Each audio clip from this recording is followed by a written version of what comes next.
Hello dear student, Assalamualaikum. I am Mashudujaman Kanon. Never think of yourself as weak if you can be one of the best personalities in the world.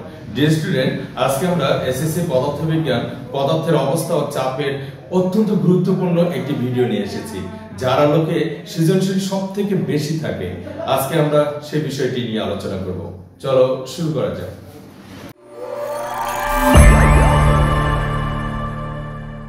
Dear student, এর আগে আমরা ছোট piston এবং বড় piston নিয়ে আলোচনা করেছিলাম। আজকে আমরা আরেকটি গুরুত্বপূর্ণ বিষয় দেখব। মনে করো আমরা এই পিস্টনটার উপর যদি একটা বল ক্রিয়া করি, তাহলে এই পিস্টনটা একটু নিচে নেমে যাবে।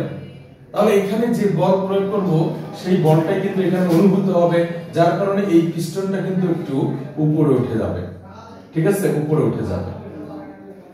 এখন দেখো, তোমাকে এখান থেকে বলবে, মনে করো এটার মান দিয়ে দিলাম আমি 200 নিউটন, এটার ক্ষেত্রফল মনে করো 2 মিটার স্কয়ার। এখানে এই যে ছোট পিস্টনের উপর যে আমি বল প্রয়োগ করছি, যার ফলে এই পিস্টনটা একটু নিচে নেমে আসছে। মনে করো এটা নিচে নেমে আসছে 5 সেন্টিমিটার, 5 সেন্টিমিটার নিচে নামছে। এই মানটা কিন্তু আমাদের অজানা, এটা জানা নেই। F2 বের করব। তাহলে এখানে আমাকে বলা হলো যে বড় পিস্টনের ক্ষেত্রফল হলো 5 মিটার স্কয়ার। তাহলে এখান থেকে প্রশ্ন হচ্ছে, তোমাকে বলতে পারে যে ঊর্ধ্বমুখী বলের মান কত, ঊর্ধ্বমুখী বল কত। অত্যন্ত গুরুত্বপূর্ণ যে বিষয়টি সৃজনশীলে হয়ে আসে, সেটা হলো তোমাকে বলবে উভয় পিস্টনের কৃতকাজ সমান কিনা, গাণিতিকভাবে বিশ্লেষণ করো। তো ডিয়ার স্টুডেন্ট, আমরা তো এর আগেই ওই ঊর্ধ্বমুখী বলের মান কিভাবে নির্ণয় করতে হয় সেটা তো আমরা জেনেইছিলাম। তারপরে একটু দেখি, এখানে এই ছোট পিস্টনের বল F1, এটা দেয়া আছে 200 নিউটন, আমরা কত 200 নিউটন ধরলাম। তারপর এখানে দেয়া আছে ক্ষেত্রফল A1 সমান হলো 2 মিটার স্কয়ার। তারপর হচ্ছে বড় পিস্টনের ক্ষেত্রফল A2 হলো 5 মিটার স্কয়ার। আমরা F2 বের করব।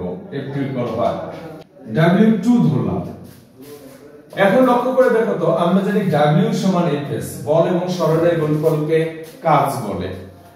আবার আমি বলতে পারি W সমান, আমি যদি এই সরণটাকে আমি L1 ধরি, আর এই যেখানে এটাকে L2 ধরলাম, এই যেটা আমাদের জানা নেই।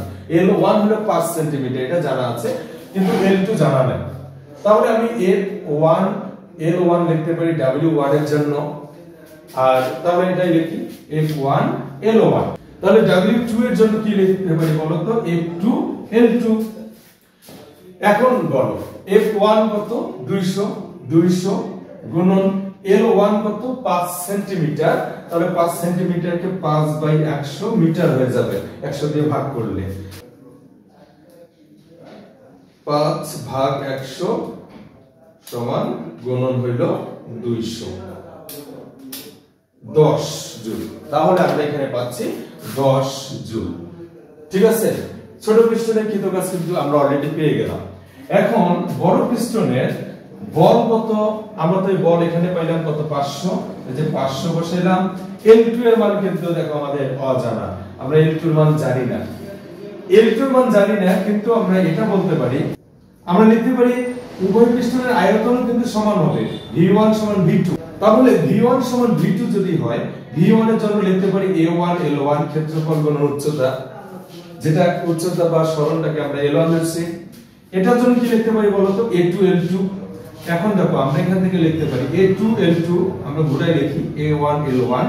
তাহলে আমরা এখান থেকে L2 এর মানটা দেখো বের করে নিতে পারি, A1 L1 বাই A2। তাহলে A1 কত, A1 হলো 2 ইনটু L1 কত, A1 হলো 2 ইনটু L1 তো 5/100, তাও বাই কত, A2 হলো 5। তাহলে দেখো আমরা এখানে লিখতে পারি 5 ভাগ